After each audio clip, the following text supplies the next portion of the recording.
TitleMatchNetwork.com.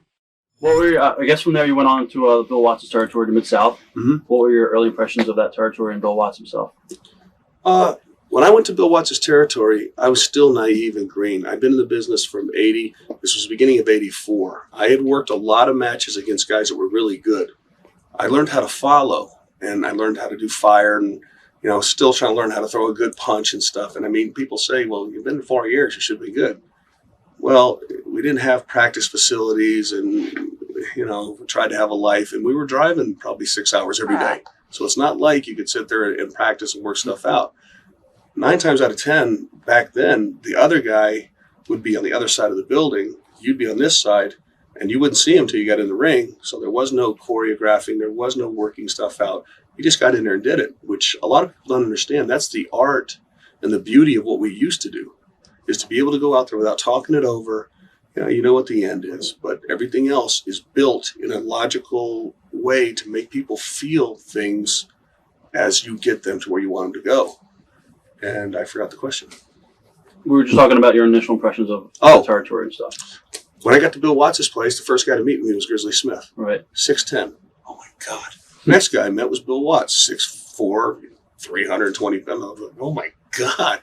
Then they introduced me to Jerry Clower, this comedian who's about 350 pounds. I'm like, I'm 205 pounds. I'm going, holy God, Then, I met Duggan, who's 300. Then I meet Kamala, who's 400.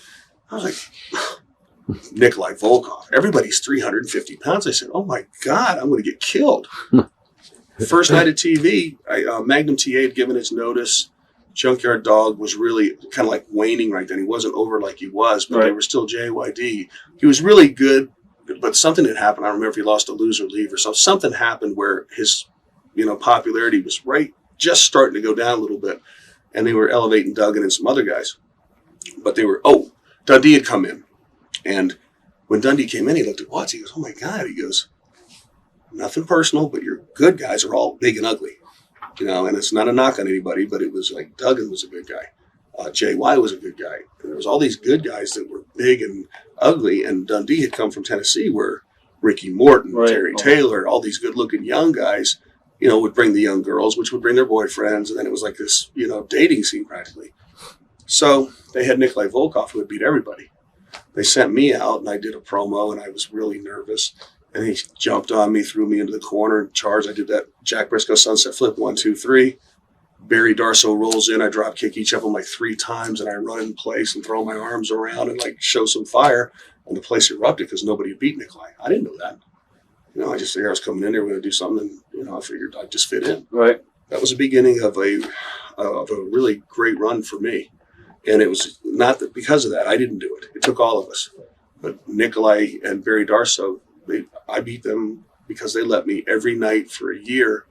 Business turned around. Magnum started getting over really good. The Midnight Express and the Rock and Roll Express tore the place down every night. I watched every one of them. I wouldn't leave because it was that good. I mean, we were part of something special.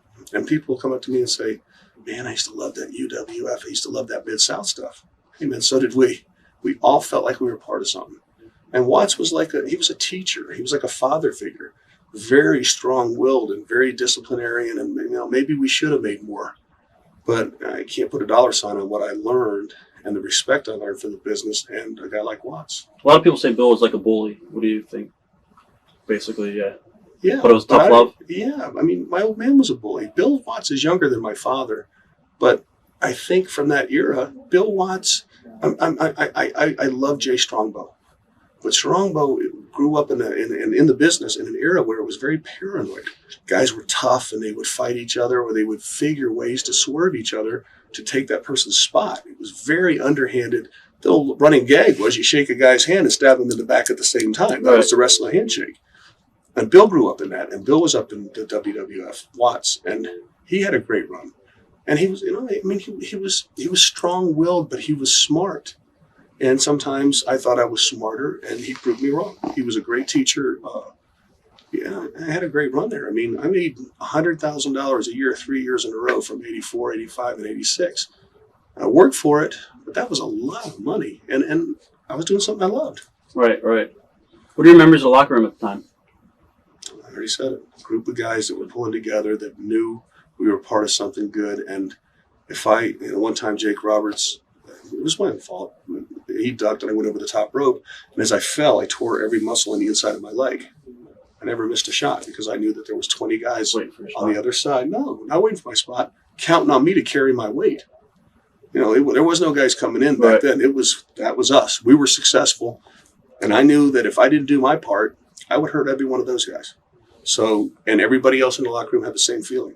So if Magnum had a bad knee or Ricky Morton, had stitches in his head or whatever it was, we knew each of us would go out there every single night. And it was like every night was like our last match. It's different from today, ain't it? We did it because we loved what we did, not for the money. What are your memories of your matches with Butch Reed? I respect Butch Reed, and I like Butch Reed. If I saw him today and I thought I could, I'd probably punch him in the nose because he beat me to death every night. And I'm kidding. I mean, he knew how to make the people mad. He knew how to get crowd heat. And I was a good-looking, young, white meat baby face. And the first thing we did to start the little angle with us, as I remember, Dr. Death had a football helmet, and somehow Butch got it and hit me with it in Houston, and I bled, and I did the old mullet out of water. And that started a program that went for almost a year, and I made a ton of money. And I don't know if I should say this or not. There's certain things we just never said in the real world. But I had worked 11 weeks in a row, and I had bled every single night. And it was twice Saturday, twice Sunday. And it was my birthday. JYD had gone to New York. So I had worked my match Saturday afternoon, and I worked JY's match Saturday night afternoon. My match, JY Saturday night, Sunday afternoon, Sunday. I had worked 1, 2, 3, 4, 5, 6, 8 matches in 2 days. And I had bled on every one of them. My head looked like a hamburger. All right. So I'm getting ready to wrestle Butch. And he goes, "Okay, son, you ready to bleed?" I'm like, "Yeah, I'm ready." "Oh, God." He goes, "Save it. You don't need it." And just went whack. My head just went, if I'd have known then what I'd known now, I'd have gone, smart guy. But, we all worked hard, and we all, I was willing to bleed for those guys because I knew they'd have done it for me. Right. I left pieces of my body and part of my knees and every town in Louisiana, and I wouldn't ever change a thing. No regrets? No, absolutely not. What about your matches with Kamala? What are your memories of those matches? James Harris. Loved him. He was a wonderful human being, absolutely no ego, knew what he was doing, and I had to stop from laughing working with him when he was this cute. People saw him on TV and they were afraid they'd run from him. Right. And he'd go out there and make me laugh. And it was hard not to laugh because he was just a wonderful, gentle guy that had this character that he was so good at. And I was very lucky. I got to work with Butch Reed. I was lucky. I got to work with Nikolai. I was honored to work with Kamala. It was just a great time. How about Buddy Landell? What are your memories on Buddy? Buddy, right now, could have been the nature boy, wealthy beyond his wildest dreams, but he was his own worst enemy. Buddy knew that if he started being successful, he better do something right now to screw it up. There's just something in his makeup. And I care about him, and I wished I could have done something to help. But he was fun to work with. And he did some classic television when he was with Butch Reed, and he goes, "Hey, Butch, tell him about how I taught you how to bench 500 pounds. Hey, Butch, tell him how I did it." "Shut up, boy." They just had a good chemistry. Right. Buddy was a natural heel. Even in the locker room, he didn't know how to turn it off. We all knew him, and nobody got mad at him, but he had a lot of talent. And it was, it's a shame, but we're all human beings, and everybody reacts differently to different things. How about Jake Roberts? What are your thoughts on Jake? Learning experience. Jake Roberts he's probably the greatest wrestler I've ever seen. He got more out of less than anybody I've ever seen. Because of psychology, you're saying? Oh, yeah. Well, he knew exactly what to do and when and how to look at the people and make a little sneer. He's the first wrestler I ever saw do an interview and not yell. He would just tell a story, and he'd get in his turn. He'd look at the camera and his inflection. And I was like, God. And I loved watching him interview, and I loved watching him work because he didn't do anything except set up the DDT, set it up, try to get to it. And then he was a heel, and they made me a babyface against him, and he was much smarter than me, and all that stuff I said about not deserving the spot I was in, I think he felt that way. and he worked accordingly. And there's a lot of times that Jake maneuvered himself to make me look stupid because I didn't know any better. So I learned. He'd have me a rear chin lock, and I'd be fighting up, and people begin with it, and I'd be hitting with elbows. He wouldn't sell, and he'd be something like he couldn't have been bothered. And the people know that's not what's supposed to happen, and it just was. I'm wondering, what am I doing wrong that we're not getting the reaction we're supposed to? Right. But then one has to learn how to work around that. Now, a couple years back, you were a big fan of Ric Flair, and now in the Mid-South territory, you're actually working Ric Flair. What was that like? Scared to death. I was a huge Ric Flair fan. When I was in college in Greensboro, I was watching him work with Ricky Steamboat, with Dusty. They did a U.S. tournament one time. I think it was Paul Jones and Flair, Paul Jones and Terry Funk. But it was really cool. There were 16,000 roaring fans to see this tournament. It was incredible. I was watching Flair. He came in with his hair was blonde and slicked back with the white sunglasses, and him and Rip Hawk. And I watched all that. And then I watched him progress as he got to be, the nature boy and all that. And I studied him. I was a huge Ric Flair mark. So when they said I was going to work with him, I went, oh, God, I'm not going to be good enough. And he was really gracious, and he wasn't scared about whacking you in the chest. He'd line you up and whack. First one hurt, but it was almost like, yeah, do it again. Right. I could feel it. And then he's the one who taught me. He taught me a lot too. Psychology and fighting back and making everything mean something and making the people feel it with you. He was something special. And I'm still a huge fan. How about Adrian Street? What are your memories of your matches with him? He was a wonderful guy. He was different. He and his wife Linda were they were in their own little world, but it was harmless, and they were nice people. But he was like short. He wasn't shorter. He was pretty. He was like 5'6", maybe 5'7", and he had this gimmick that he was like, I'll say it gay, but right. Lipstick and the face, man. This is 15 years ago when people were saying, wrestling's real. It wasn't like Kamala, who was this person from over, in Africa that was a part of a tribe. This was a wacky English guy who was like Ziggy Stardust and all made up. And I didn't know how to wrestle something like that because Adrian didn't take a lot of bumps. That wasn't his style, and he wasn't big. And I'm used to little guys, flying around and cheating to get you down. Adrian had a tough background. He came from a tough part of wherever he's from, and he fought his whole life, and he was tough. Legit. It's got your ass kicked by a sissy. Yeah, I did. But he was good. I had to. That's the one thing about back then. I had to learn to work with Kamala. 6'4", 400 pounds. I had to work with Adrian Street, 5'7", 180. Had to learn with Ric Flair, Butch Reed. 270 with a bad attitude. Right. Butch was always cranky. But I had to learn how to work with each one of those guys, and that's kind of what's missing now. Is the guys don't get that run with each guy for 5-6 months. Whatever you can get out of it, then you go to the next thing. What about Bud Sawyer? What was he like? Inside the ring and outside the ring? Inside the ring, he was probably my favorite to watch. He was like Terry Gordy. Terry Gordy and Buzz are two of the guys that I never got tired of watching.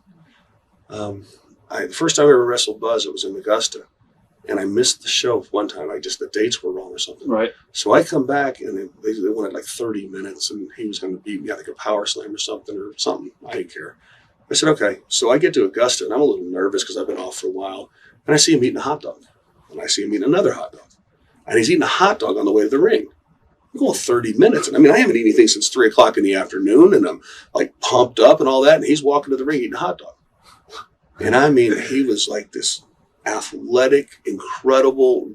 If there was a guy ever made to be a wrestler, it was Buzz. Because we used to do a deal where he would throw me and he'd go drop down, leapfrog, crossbody. And now the business has gotten to where if a guy goes drop down, he just drops in the middle of the ring. Buzz would run and throw his body at my legs. And if I hit the ropes and didn't hurdle over, I was going to fall down. And I had enough personal pride and competitiveness that I ran as fast as I could. Right. So the spot was, he throws me in. As soon as I hit the rope, he's throwing himself at my feet. He scrambles up, runs at me, and instead of just jumping up, he's running at me, then he jumps.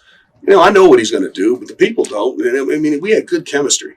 because he would drop down, boom, leapfrog, boom, drop down again, boom, leapfrog again. He'd go like this and then turn around. I hit him with a cross body. Whoa, the place would erupt.